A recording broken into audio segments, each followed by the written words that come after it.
The agenda is quite simple. I will start giving you a quick introduction about the project.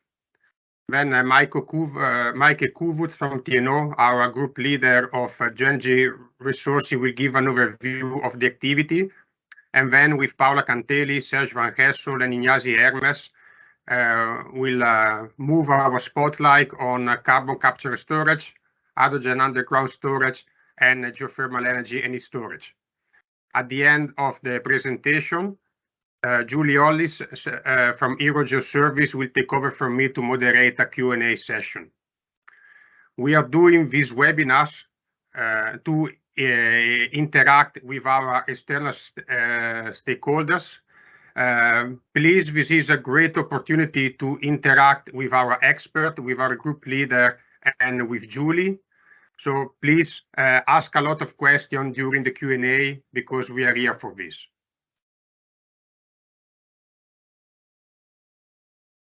As a speaker, as mentioned, we have Maayke Koevoets, project manager at TNO and group leader of our working group on geoenergy. Paula Canteli, she is an R&D geologist at the Geological Survey of Spain.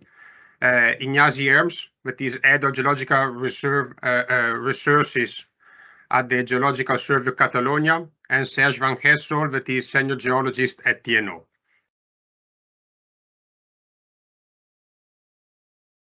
Bringing the surface into the light, and before we are digging into the geoenergy resources, I'd like to give you a bit of a review about our project. We started asking ourselves why we want a geological service for Europe. This is some of the headlines that we have found. So, for example, from Financial Times about the critical resource shortage, Forbes about the need of energy storage. On the top right, you see pictures from the drought of the summer 2022, so when the Europe groundwaters was very under pressure. And on the bottom left, like a bankability graph of the World Bank about geothermal energy. One thing that all these headlines have in common is that there is a critical need of high-quality subsurface data to drive the energy transition. And we are tackling them by building a high-quality database, standardized vocabularies, shared principle, and open framework for everybody, for a very broad range of stakeholders. But if we go back again to these headlines, another thing that you can notice is that we are talking about Europe, we're talking about we're talking about the world, or these are also titles from Greece, France, and Spain, but we could have found titles from all over Europe. So another thing that this headline has in common is that we are not talking about national problems, we're talking about pan-European problems, and this type of problem require a pan-European effort and solution. And we are tackling that with a huge consortium, because we have 48 partners from 35 countries that are working together with the goal on establishing a geological service for Europe. We cover 5 different technical topics, from raw material to geoenergy resources, that is the topic of today, groundwater resources, coastal vulnerability and offshore wind farm siting, and geological framework setup. All the work that is done in these technical groups is going to end up into the EGDI, the European Geological Data Infrastructures, something that is already online and available with more than 800 layers of maps. The third very important ring of our project is stakeholder engagement, and this is the type of activity that we are carrying on to make sure that everybody knows about what we are doing, and then they have a chance to ask our expert for feedback and advice. This is a very nice graphic to show you how the Green Deal policy and Earth system are interconnected. So, for example, the geological framework setup is connected to the Inspired Directive and the European Data Strategy. the coastal vulnerability with the Renewable Energy Directive and Marine Strategy, the GeoEnergy Resources with REPowerEU, the Net Zero Act, and the Industrial Carbon Management Strategy, and so on. This is our final target. So we are starting from geological data, moving to geological framework, and then what we want to give is decision support information. So adding value to R&I from science to society. So to be able to give policymaker, industry, and academia science-based advice. This is already the end on introduction of the GSEU. Here I just want to mention that we are very active on different social media and on our website. Please check what we are doing. Subscribe to our newsletter to make sure that you don't miss important news and future events. Saying that, I would like to give the stage to Maayke Koevoets, our group leader of the GeoEnergy Resources Group, to give an overview about the activity. The floor is yours, Maayke. Thank you, Francesco. Let me share my screen. There you go. I hope you all can see my slides now. Yes, please go ahead, Maayke. All right. Well, thank you for joining this first webinar on the geoenergy part of the GSEU project. I am together with a couple of partners in charge of coordinating the geoenergy part of the GSEU. First of all, I would like to explain what we are focusing on and the topics that we mean by geoenergy. These include geothermal energy and storage of heat and cold, subsurface storage of CO2, and subsurface buffering of sustainable energy carriers, such as hydrogen, compressed air, stuff like that. And to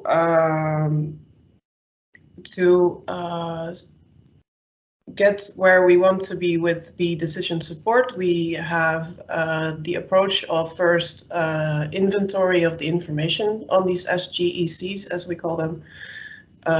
We first want to build and expand these standardized integrated databases and standardized integrated European maps. And of course, after that, maintain them with the Geological Services for Europe. And a huge part of this is to develop knowledge for the subsurface management and planning of these storage sites. This we want to do by developing a sort of knowledge hub on which experts can be found. We can teach others how to get their data into the system. And this entire part has been underlined by 36 partners of the entire consortium.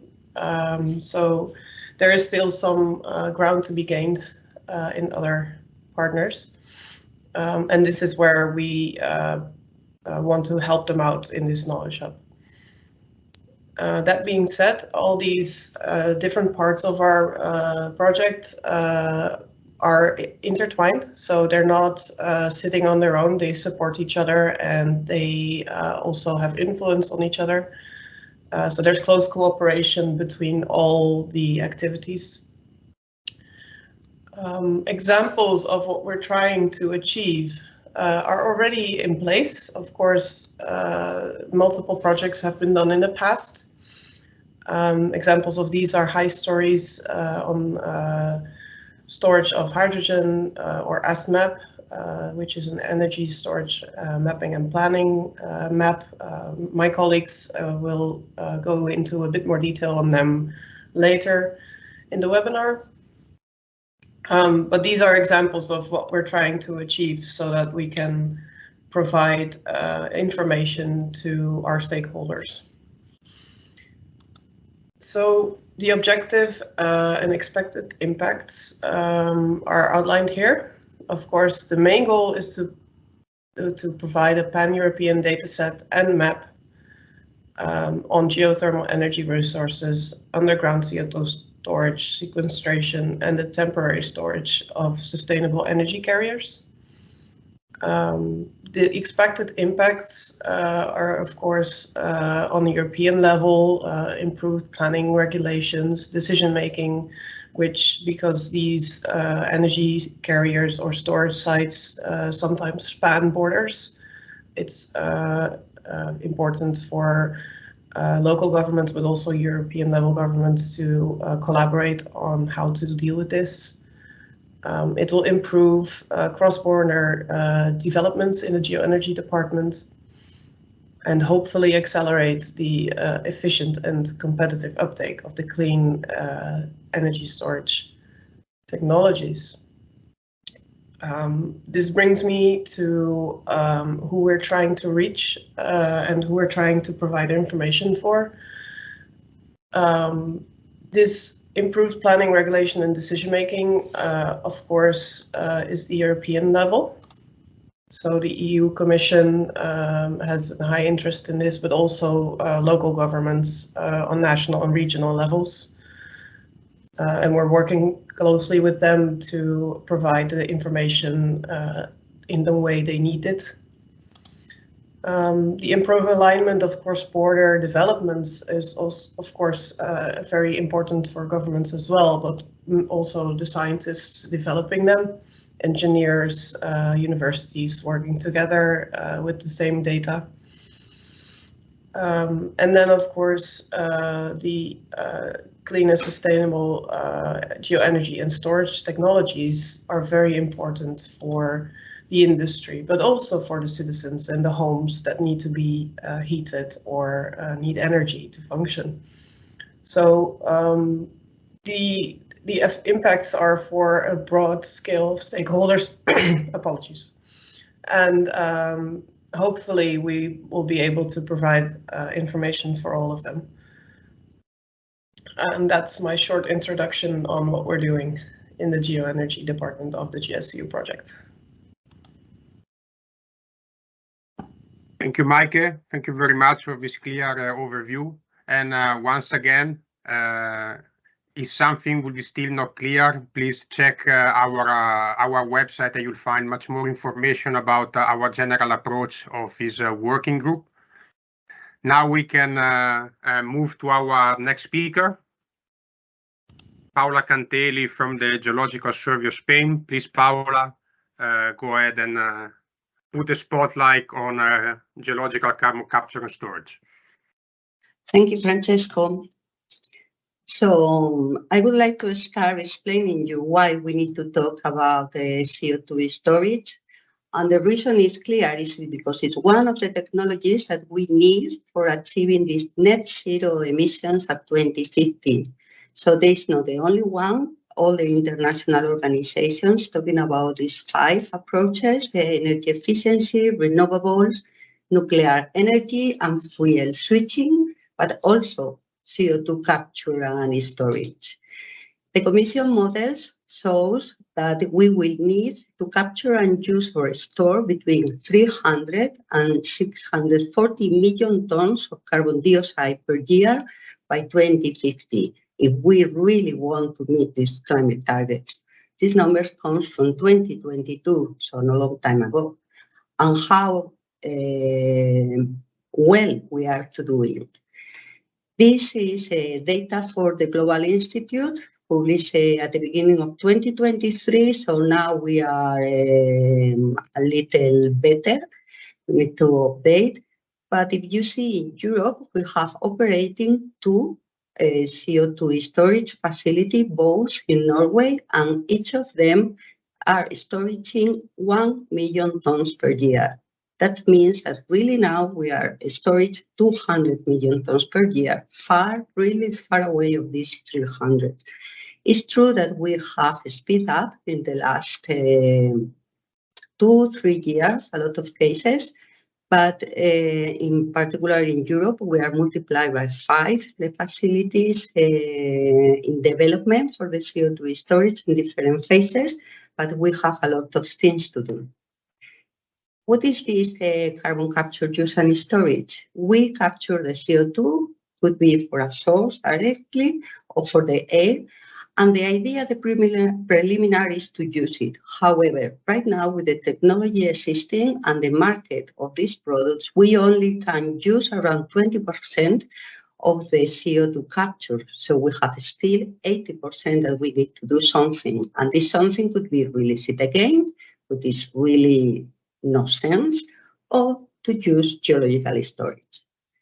From the geological point of view, we are talking about these different options. I love this feature because it comes from the IPCC, the report published in 2005.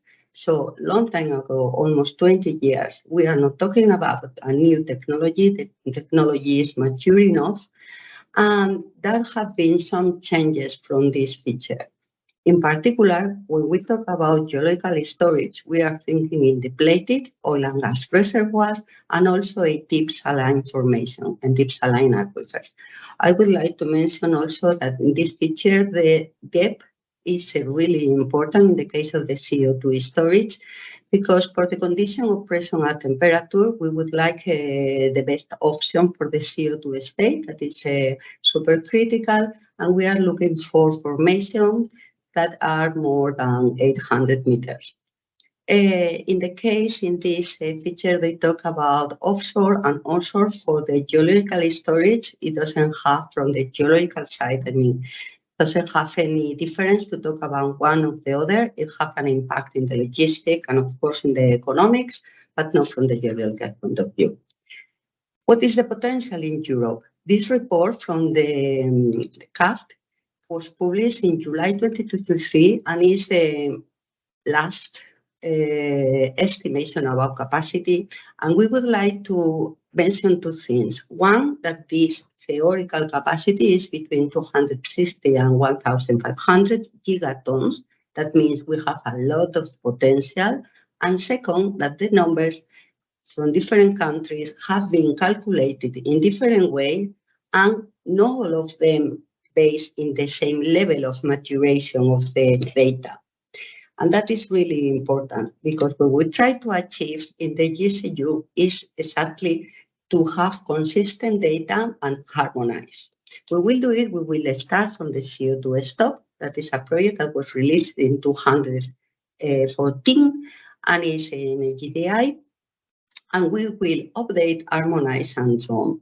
In particular, this exercise was done yet, this work was just done in the high stories that was applied for the CO2, for the hydrogen, but no applying, for example, the depth condition that we will need for the CO2. So we need to review it and apply the new condition. And we will also include the storage readiness level, that is to include the maturation level for the different trams that have been selected. That is really important for supporting the Net Zero Industry Act that we will approve next year. That is mandatory for will be mandatory for the countries to identify potential in each country, and for the support green European strategy. And that's all. Thank you. Thank you very much, Paula. Very, very clear overview. Serge, you are next. Yes, thank you. Thank you. This is going to be a short introduction also on underground hydrogen storage, which is also mentioned in the previous presentations, which is a family, member of the family of sustainable geoenergy resources.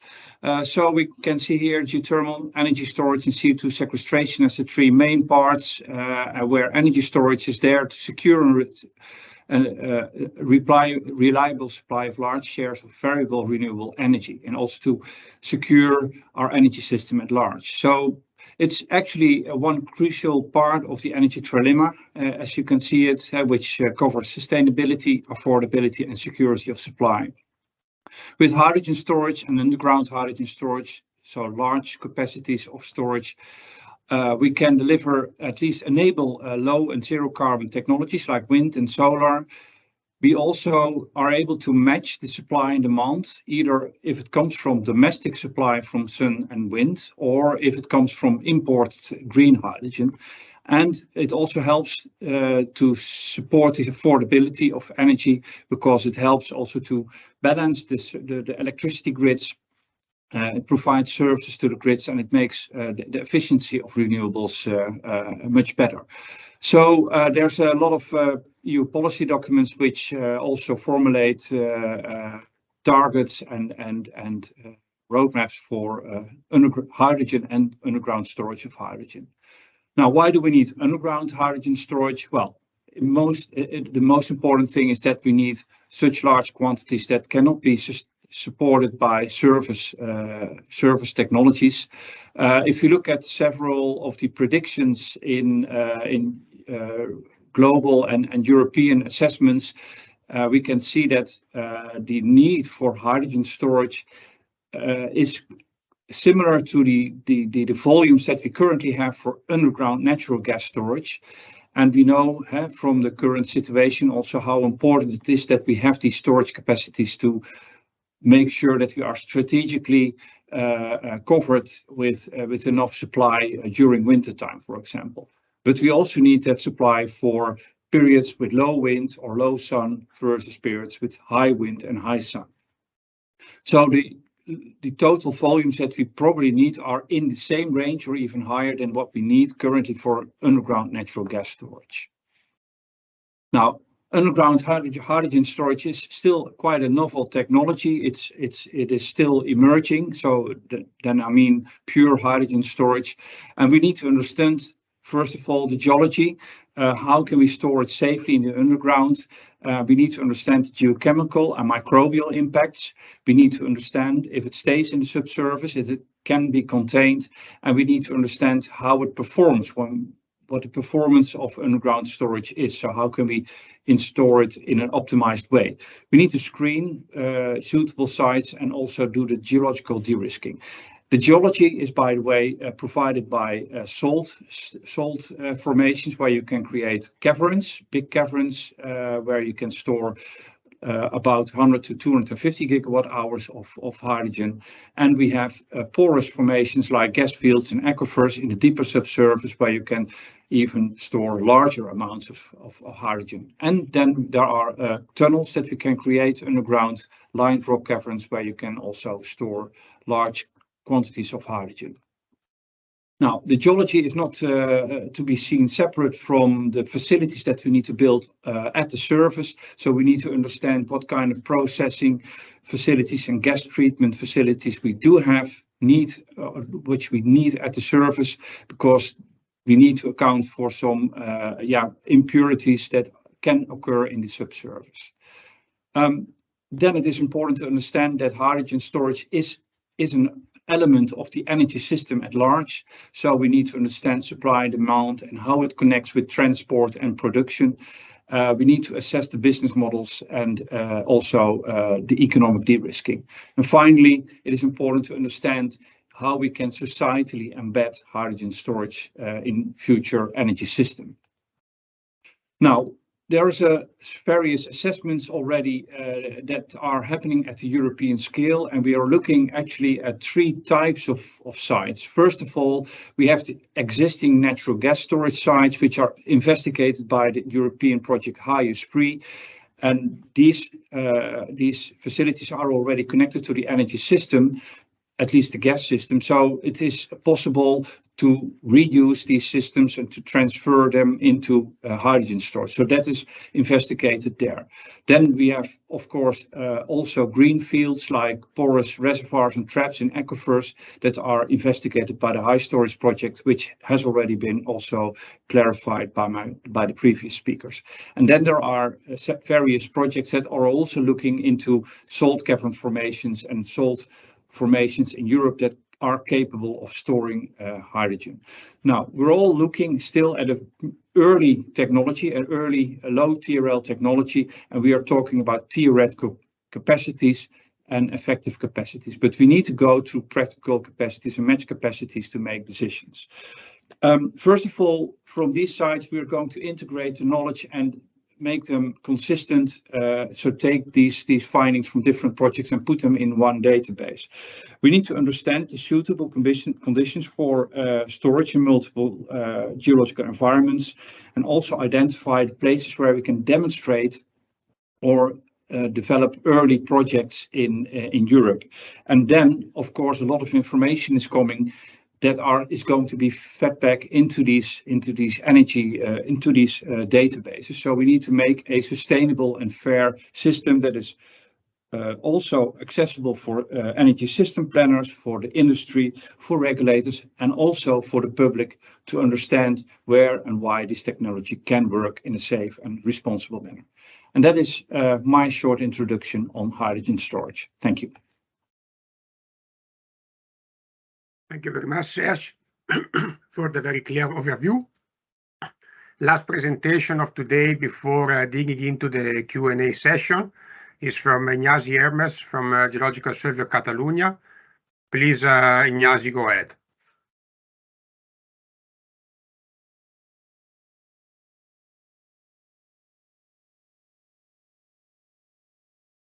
Okay, can you see my screen now? Yeah, please go ahead, Ignasi. Okay, thank you. So first of all, let me to quickly contextualize what we mean when we talk about geothermal energy and concept of subsurface storage and of heat and cool using this conceptual sketch. Geothermal energy is a local and sustainable energy source derived from the heat storage beneath our feet. There are multiple use schemes from what we call shallow geothermal, where we use ground source heat pump technologies to produce heat, cooled, and domestic hot water, to deep geothermal resource, usually localized at deeper depths for direct use of heat or supported by large heat pumps for district heating or industry, and also for power generation. Furthermore, we can use the subsurface to store heat and cool, and which provides flexibility between the production and the demand side. These underground thermal energy storage technologies can also be classified depending on the temperatures. In low temperature store when deployed in shallow subsurface, or in medium and high temperature when stored in aquifers at greater depths. So in summary, the subsoil provides us geothermal energy, shallow or deep, a renewable, sustainable, clean energy source that doesn't depend on the climatic patterns such as wind or the sun, and also allow us to apply underground thermal energy storage concepts that can play a very important role in the decarbonization of, I would say, all sectors of the economy in Europe within the framework of the energy transition and to achieve carbon neutrality objectives by 2015. So in relation to mapping at European scale, several projects have been carried out in the past with different coverage, resulting in information and oriented to different topics. The best ones are the Geothermal Atlas of Europe in 1992 and the Atlas of Geothermal Resources in 2000, which I have to say that never were published digitally and with information not harmonized or standardized by country. The GeoEnergy project aimed at electricity generation, which provide different model temperature maps at different depths, and which also include an assessment of geothermal resources for enhanced geothermal systems in deep basement rock, presented in regular 2D grids raster maps. The next one would be the GeoEnergy project, which has been used a lot to date as a reference map to foster interest in geothermal resources in Europe for district heating, but that present, I would say, some weakness, such as doesn't cover the entire Europe, as some areas or countries are missing, for example, the Iberian Peninsula or some other countries like in the Baltic area or Switzerland, for example. And also because provide qualitative and quantitative information or quantification of the base resource available at reservoir scale. So the next project would be the storage of heat and cool, this map that has been already mentioned before, that provide information of underground thermal energy storage in the main European deep aquifers, which can be expanded and improved, providing more information of reservoirs. And finally, I have to say something about the shallow geothermal. Also, different projects has been done in the past, such as the GeoCon project, providing different maps of variables useful for sizing ground source heat pump systems, like this thermal conductivity map at European scale. So, in this context, what are the activities of GSEU on the topic of geothermal energy and subsurface heat and cool capacity mapping? So, GSEU takes as its starting point data and information from national databases and previous European projects in order to reuse, update, or expanding them and generate new information and practical products oriented to the end users, and which mean useful for planning, decision making, and investors. About deep geothermal and medium high aquifer thermal energy storage, the strategy of GSEU is to use what we call levels of knowledge. This will provide different data sets of coming from level 0 with high coverage until level 3 with high knowledge and low coverage. Level 0 will provide information about boreholes and wells and thermal springs. Level 1 will provide an harmonized and generalized distribution map of favorable prospecting areas to exploit deep geothermal energy in Europe, including standardized qualitative attributes. Level 2 will provide an harmonized map of global scale assessment of potential reservoirs for exploitation of deep geothermal resources and implementation of aquifer thermal energy storage at medium or high temperature, including the characterization of the base resources and total capacities. And level 3 will compile a map of detailed evaluation with especially distributed reservoir information at 2D with raster maps. So this more or less is the summary of what we are going to do respect to deep geothermal with new datasets. As far as shallow geothermal resources and low temperature aquifer thermal energy storage,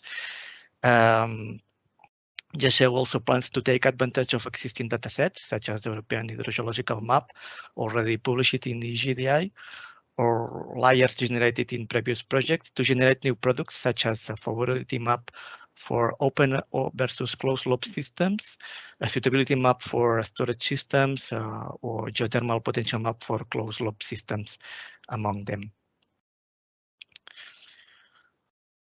So why is the information and knowledge delivered by the GSEU Pan-European Atlas of Sustainable Geothermal Capacities on these issues important for Europe?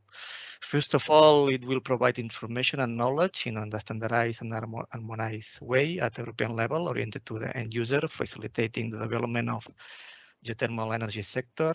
Of course, in general terms, mapping areas with geothermal potential and subsurface thermal storage capacities on a global scale across Europe will contribute, in addition to other renewables, of course, to boosting European energy independence and achieving the net zero targets in 2015.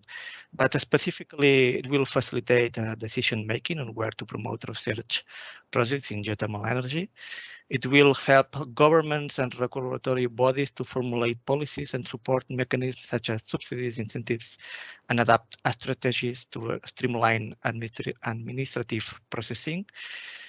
In general terms, it will help land planning, but specifically will help identifying what has been established in the Repower Europe plans as renewable go-to areas that should be put in place by each member state. And in this case, for geothermal and underground thermal energy storage projects deployment. Also, I hope it will attract investment for a new development plans and projects.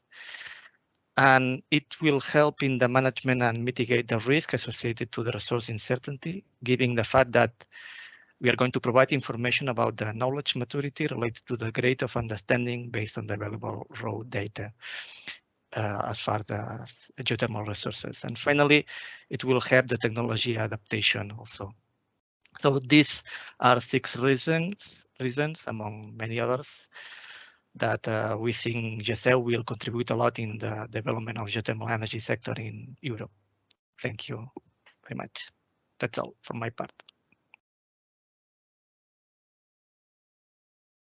Thank you very much, Ignasi. And for those who don't know who I am, my name is Julie Hollis. I'm the Secretary General of Eurogeosurveys, and I'll be moderating the panel discussion now. If I could ask the other speakers to just rejoin with their cameras on as well, so that we can see you. And for those of you who are with us, you're very welcome to ask your questions to the panel. This is your opportunity, and we encourage you to do so. You're quite welcome to use the Q&A in the meeting to ask questions, or also to raise your hand if you'd like to ask a question. But I can perhaps begin with, while we're waiting to see if there are any questions from the audience. But first of all, I might go back to Maayke, who gave us really the overview, and you talked a little about the Sustainable GeoEnergy Capacities Atlas. Could you say something more about when this is planned to be delivered and how it will be delivered, whether it will be delivered in stages as the different themes become available, or what's the plan there? Thank you, Julie, for that question. Of course, the entire thing will be published at the end of the road. So when the project's supposed to be finished in 2027, if I'm correct. However, we do have some layers that have more data available already than others. We are still discussing this on if we can perhaps publish a prototype on EGDI, for example, which is mentioned before as the platform that we'll be using to publish all data for GSEU. However, we're still in talks with the people managing the update of EGDI on how we could do this. We are prioritizing, of course, CO2 storage and deep geothermal right now, as there's a lot of interest from governments, EU Commission, but also industries for these topics. So we are contemplating on how to be able to publish them earlier than the final date. But we will need to be sure that they are complete and that they are of the quality that is expected at those levels. So we're definitely looking into it. Great, thanks for that, Maayke. I might now head over to Serge. Serge, when you were talking about hydrogen storage, you mentioned that that this is an emerging technology. Could you say a little bit more about where we are at in terms of pilots or the development, and also how this integrates the plans for underground storage integrate with on-surface infrastructure? Yes, thank you, Julie. So at this moment, hydrogen storage is being investigated for both gas fields and for salt caverns. Now, salt caverns have been deployed for storage in the United States and also in UK for already some time, but we need to understand if these caverns are also, and this way of storage is also applicable to the way we want to implement it in the energy system. So that means that we need to rapidly store, rapidly inject and produce hydrogen from these caverns. And that is one of the topics that is being investigated and also demonstrated currently for caverns. There's some pilot projects, a lot of them in Germany, but also in Netherlands and France, etc. So there's some places where in the coming years, in the coming 4 or 5 years, first of its kind developers or demonstration projects and commercial projects are going to emerge. For gas fields, this is a bit of a different story. So the technical readiness level is a bit lower. We need to understand how hydrogen behaves in the porous space and how it is maybe consumed, for example, by microorganisms, and if the seals that are on top of these reservoirs, which can contain natural gas, if they're also capable of containing hydrogen. Now, and this is currently being demonstrated and tested in Austria, for example. There's a project from RAG, and they're injecting now pure hydrogen in a small gas field. But we need to understand this in multiple sites across Europe, because geology is very different everywhere. So we need to understand in the different conditions where you can store hydrogen. So we expect that multiple porous storage pilots will emerge also in the coming 10 years, and we need that in time. And that's maybe my answer to your second question. We need to incorporate that storage in the energy system, and that energy system, the hydrogen backbone, so the transportation system across Europe, is currently being laid out. At the same time, we see a rapid upscaling of green hydrogen in the energy system over the coming 5 to 10 years. So we need that storage quite quickly.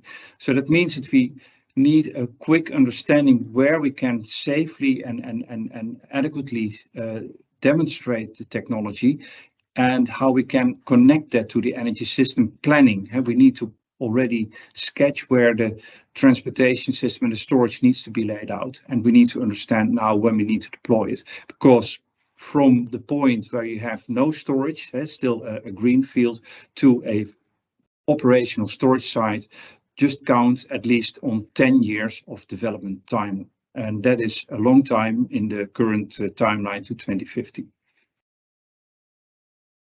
Certainly is. Thank you very much, Serge, for that. I don't see any hands at the moment, but please feel free to jump in if you do have questions. But while we're waiting, I will pick up on this idea of safety and pass over to Paula now.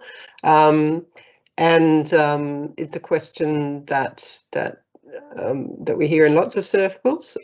Is CCS safe? Could you address some of the issues around this, Paula? Thanks, Julie. It's true, everybody asks about if it's really sure to store it, in that case, CO2. And it's a lot of work that is done, and it's aligned with these 10 years that have just mentioned, Serge.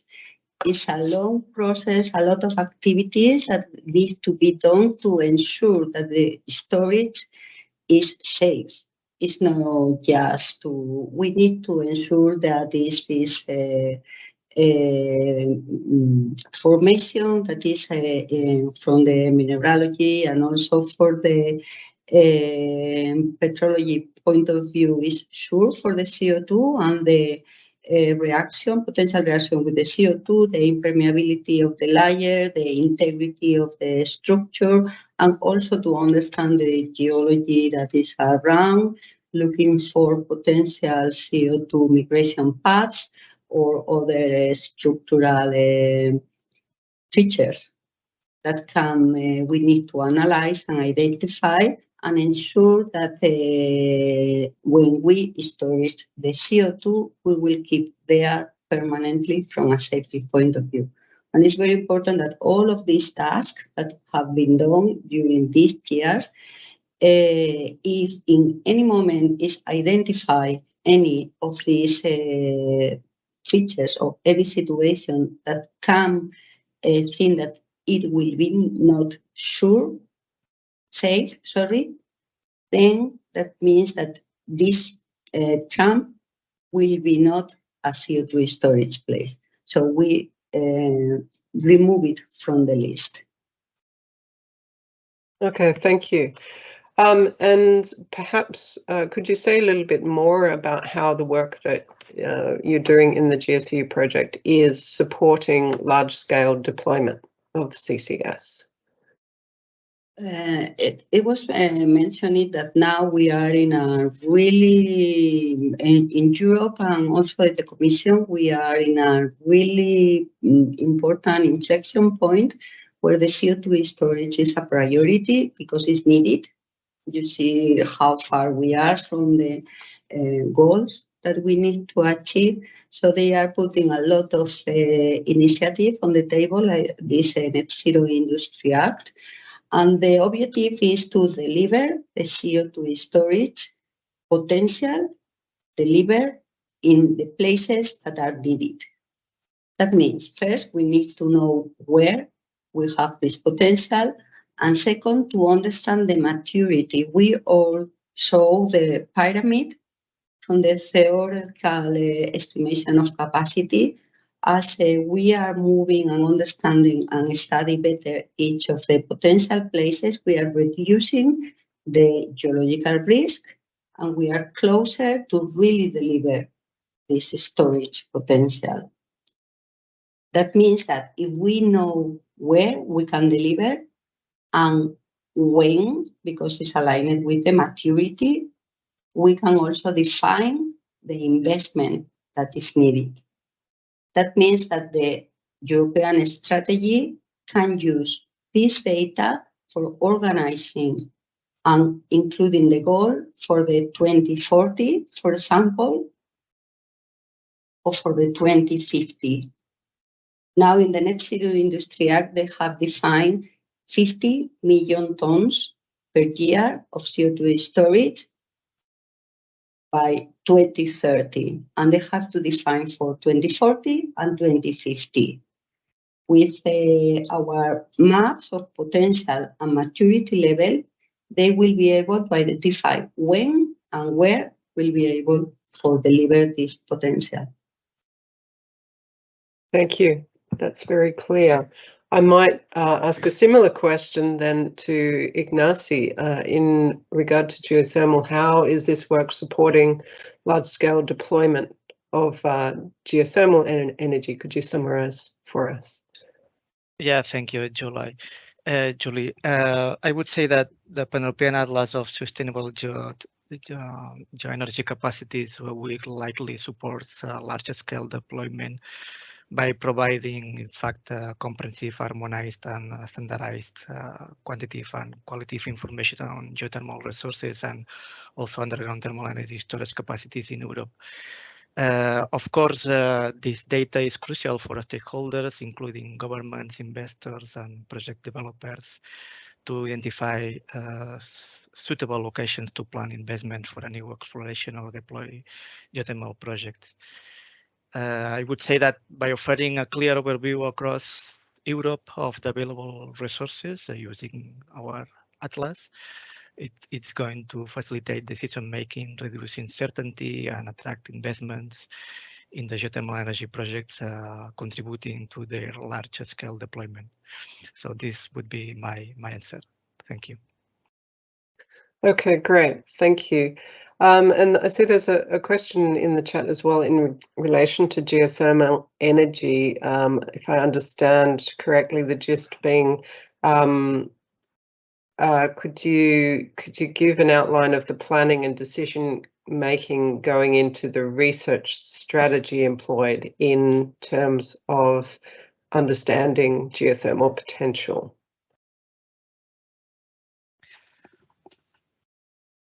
Sorry, Julie, can you repeat the question, please? So the question that's written here, says, I would like to know where to start exactly when you want to research on potential areas. And this person is interested in hot springs here, but he says, what I am mainly interested in is the planning and research making in the planning and decision making in the research strategy to be employed. So if I understand correctly, what is the thinking in terms of the planning and decision making regarding research into geothermal potential? How are you approaching the assessment of geothermal potential? I would say, I'm not sure if I correctly understood the question, but I would say that we are going to provide basic information about, for example, this mentioned here, thermal spring waters. Obviously, we are going to collect the data available and put in the atlas as new data sets. But obviously, we are going to map the geothermal potential across Europe, localizing the most suitable places related to geothermal plays, and also we are going to outline the deep geothermal reservoirs, providing information about depth, thickness, and so on. So we are thinking that this is going to be information that will help for planning and decision making for new investments and new deployments across Europe. Thank you. Okay, thanks for those comments. Great.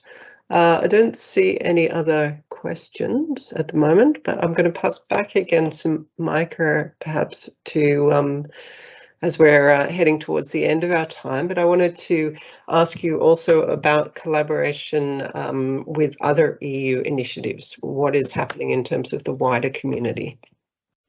So thank you, Julie, for that question, because we are cooperating with other projects. One which we're currently in contact with is Safea Geothermal. They're mostly doing the same, but with different partners. This is headed by the Geosphere Austria, which is also very invested in the geoenergy part of the GSEU. So we're looking into where we could help each other out and where we can learn from each other. And even if we can incorporate data into the database. So if there's any other projects, pan-European projects in particular out there, we're always interested, because there is gaps in data sets, and whether this is because the data is not available yet or if there is no data, but we would like to identify the gaps and the reason behind them, because that would be also valuable in terms of policy making, to know where these resources are, if they are there or not. And we're always on the lookout for other projects that we can incorporate. Perfect. Thank you very much. Okay, I don't see any other questions, unless there are any further comments from the panel at the moment. Then I would just like to thank you all for presenting today, Maayke, Paula, Serge. Sorry, Julie, there is a hand up. Oh, I'm sorry, I didn't see. There's a question. Ah, yes. Okay. Sorry, I'm just find. Ah, Jacob. Check. Yes, please. Just a second. Hello, can you hear me? Yes, please. Yes, go ahead. please. Okay, so I would have a short question to Serge or to Paula concerning hydrogen demand or CO2 storage potential. So we typically, for CCS, we typically talk about hard to abate emissions, like from cement industry or from, I don't know, waste incineration.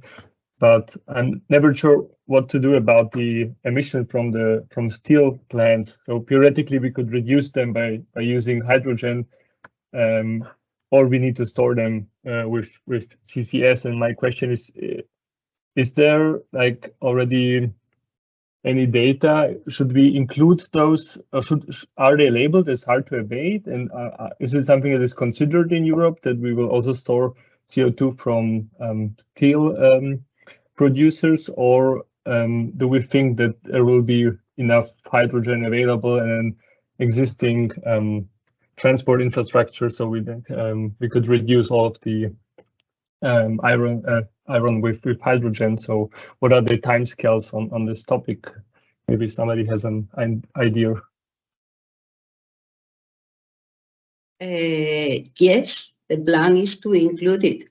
The steel industry, they are moving through the hydrogen, try to use the hydrogen, but it takes some time. It's not immediately. They, from the steel industry, they are asking for be also in the hard to abate. In particular, the hard to abate is the cement industry, as you say, the steel, and some chemicals also, and in some paper industry too. So right now in the Net Zero Industry Act, they are all considered, at least in the operation, that they cannot avoid it right now. Maybe give also some input from my side. So one way is, of course, to abate the CO2 by capturing it and storing it, and the other way is, of course, to develop clean steel in the energy in the industry. And currently, projects are also looking into clean steel production using hydrogen.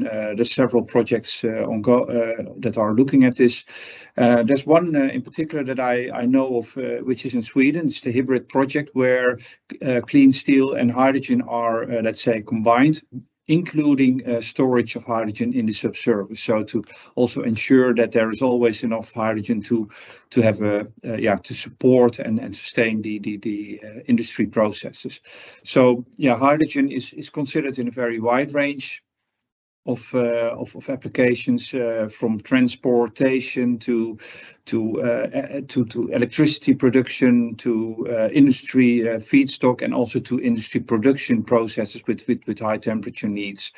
And there it can certainly make sure that we have a cleaner steel production process. But I think always you need to look at multiple options. So both the CCS option and the clean production option should be regarded if you want to have impact on a European scale.